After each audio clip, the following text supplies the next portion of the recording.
Kiboko TV. Majina naitwa Hilary Hassan, ni wakili nilobobea kwenye masuala ya michezo hususan mpira wa miguu na vile vile pia ni wakala wa FIFA na natambulika na FIFA kwa ajili ya kusimamia wachezaji. Kuna hili swala lilojitokeza sasa hivi la Yanga kutuma barua yake na kuonyesha msisitizo wao na msimamo wao wa kutocheza hiyo mechi. Na katika moja ya sababu ambayo imedhihirishwa katika ile barua ni kutokuwa na imani na kamati, ambayo swala la kutokuwa na imani ni jambo la kawaida na la kibinadamu. Ingawa kwa mitandaoni tunaona wengine wanahoji kwa nini kipindi chote kamati ndio hii Yanga imechukua ubingwa au mechi zote Yanga amecheza wamefanikiwa na kamati hii, lakini hilo sio jambo la msingi. Jambo la msingi kutokuwa na imani na kamati, unaweza ukachukua muda wote, ikajitokeza muda wote. Sasa katika hili nini kitakiwa kufanyika?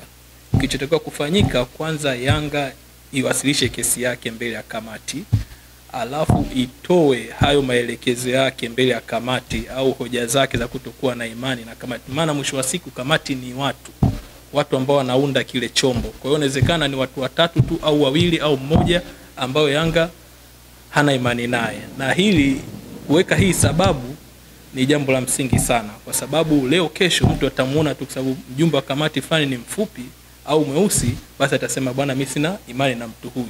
Kwa hiyo lazima uweke sababu za msingi kwa nini hauna imani na huyo mtu kusimamia shauri hilo. Hili linafanyika hata kwenye mahakama za kawaida na hata CAS pale mnapochagua arbitrator, msuluhishi. Mtu akiwa hana imani naye lazima uweke maelezo yako bayana, ili lengo tu huyo mtu aweze kujiondoa. Kama maelezo yako yakionekana ni ya msingi, basi huyo mtu lazima ajiondoe, asisikilize hilo shauri. Na hiko pia kingeweza kuwa kigezo kikubwa sana kwa Yanga ukata rufaa pia CAS. Kama ameweka sababu zake mbele ya kamati na kamati imeshindwa kujiondoa, au ule mtu ambaye anatajwa hawana imani naye ameshindwa kujiondoa akaendelea na ile shauri, basi ingekuwa pia ni moja sababu ya msingi kwenda CAS, na nafikiri CAS wangetolea maamuzi hayo.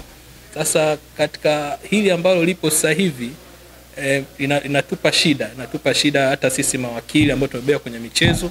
Tulikuwa tunategemea maamuzi ambayo yataweza kutoka mbele ya kamati au kule CAS, maamuzi ya kesi ya msingi yangetupa sisi mawakili mwongozo mzuri, ili jambo litapotokea tena nini kinafanyika au uamuzi gani unatakiwa kufanyika. Lakini mpaka sasa hivi bado inakuwa ni kizungumkuti kwenye upande wa kisheria, na hata tunawanyima raha ile tunasema mpira ni kwa ajili ya mashabiki, tunawanyima raha mashabiki. Kwa hiyo mimi nafikiri ni bora Yanga ikajaribu kuangalia namna gani ya kujaribu kusuluhisha hiki kitu, Yanga na pia TFF na bodi yake, kwa sababu pia ukiangalia hizi kamati zilizowekwa hazijawekwa na TFF wenyewe.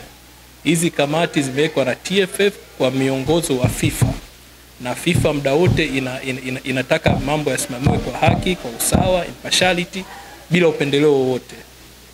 Kwa hiyo kusema tu kutokuwa na imani bila kuweka hizo sababu mbele ya kamati inakuwa ni jambo gumu sana katika kufanya maamuzi. Kwa hiyo ni muhimu sana hizo sababu ziwekwe bayana, ili kamati yenyewe ijiangalie na ijiridhishe kama kweli hizo sababu ni za msingi, wajiondoe, wapatikane kamati nyingine iweze kuliamulia hili jambo. Athari iliyokuwepo mpaka sasa hivi tunaendelea kukesa, mpaka sasa maamuzi ambayo yapo tunayosimamia ni yale yalotoka ya mwisho ya CAS, ambayo ilisema hizi kazuia bodi ya ligi kuendelea kupanga na ratiba ya mechi. Kwa hiyo athari ambayo ipo naona sasa hivi, bodi ya ligi inaweza ikapanga ratiba kama kawaida, inaweza ikajitokeza upande mmoja ikaenda uwanjani, upande mwingine isitokee uwanjani. Sasa upande mwingine usipotokea uwanjani ndio tunarudi kule kwenye kufuata zile kanuni. Kwa hiyo bila kuleta sababu zako za msingi au kupinga haya mambo mbele ya kamati, basi hakuna chombo kingine chochote kinaweza kaamulia hilo jambo. Kiboko